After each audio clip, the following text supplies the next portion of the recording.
máme tu máme tu prostě vlogísek, jsem nemocná, takže jsem doma, ale to nikomu neříkejte.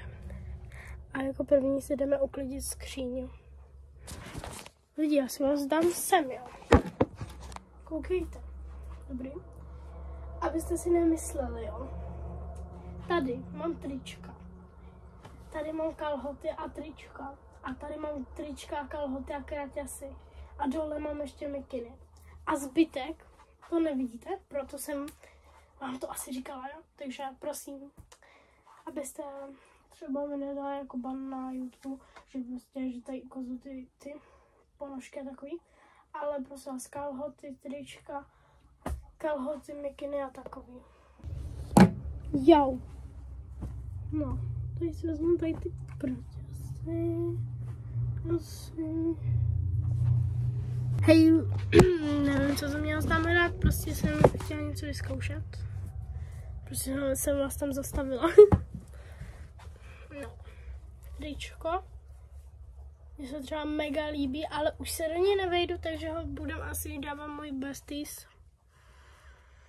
A my ho mám stejný. Takže ho dám tý druhý. No prostě kamarádkám. Jsou kraťasy. Jo, nějaký summer.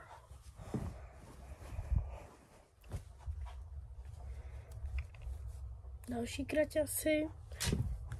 Tak, tady mám tričko. Takový pusinkovatý. To doufám, že tady ukazovat asi nemusím. Tak, tady ty trička dáme.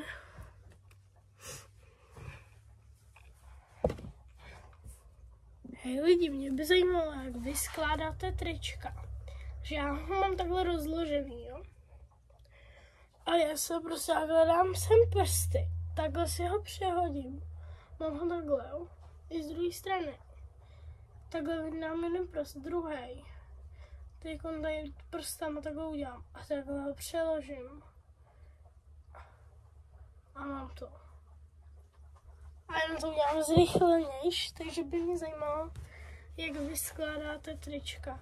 Jestli je skládáte nějak jinak než já. Prostě já ho mám hotový za 2 sekundy, prostě se skládaný. Takže můžete mi napsat do komentářů pod tohle video, jestli skládáte trička jinak než já. Schválně, jestli se tady někdo najde. No. Košile. Ale tu mám z mýho tancování. To když jsem byla v mladší skupině, teď už jsem ve starší.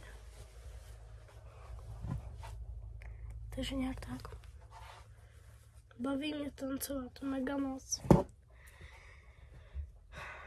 Takže asi tak. Mám to poskládaný.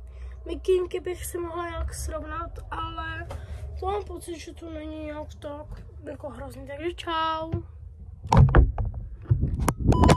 Wow. No snad byste tomu neuvěřili, že by jsem vás tam nechala, ne? Jsem mám s nohama. Nevím, co mám dělat dál. Lip oil. Mám tady 4 ještě. Jsem dostala z oslavy.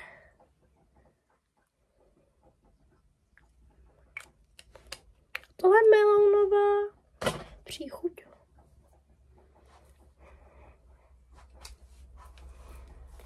No.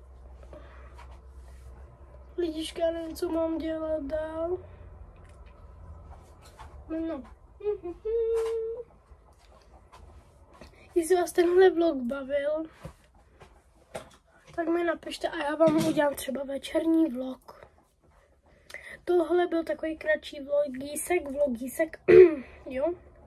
Tohle byl kratší vlogísek a jestli chcete další vlogísek, mi napište do komentářů pod tato video a já vám třeba udělám večer vlogísek, tak jestli chcete další, tak pište, miluji vás, baba.